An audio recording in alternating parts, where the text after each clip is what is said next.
नवी मुंबई महानगरपालिकेच्या निमंत्रण पत्रिकेतून उपमुख्यमंत्री एकनाथ शिंदे यांचं नाव वगळल्याचं प्रकरण आता चांगलंच तापलंय. याचे तीव्र पडसाद महासभेत उमटलेले पाहायला मिळाले.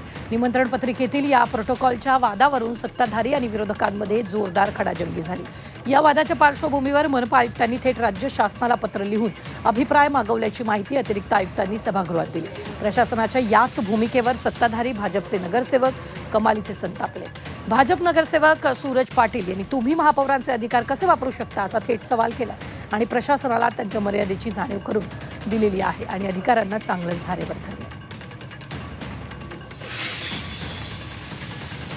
महापौरांचा अधिकार जो महासभेने दिलाय तो आपण कसा वापरू शकतो? महापौरांच्या माध्यमातून पत्रावर आपण महापौराशी चर्चा केलीत का? आपण महापौरांना पत्र दिलं का की अशा पद्धतीनं आमच्याकडे प्राप्त तक्रारी आहेत आणि त्याचा खुलासा करणं गरजेचं आहे? आपल्या माध्यमातून आपल्या माहितीस्तव शासनाकडून खुलासा घेणं गरजेचं आहे. आपण अवगत केलं का? त्यांना अवगत केलं का? आपण परस्पर का दरवेळी प्रत्येक वेळी तुम्ही अजून प्रशासक भूमिकेत वागता?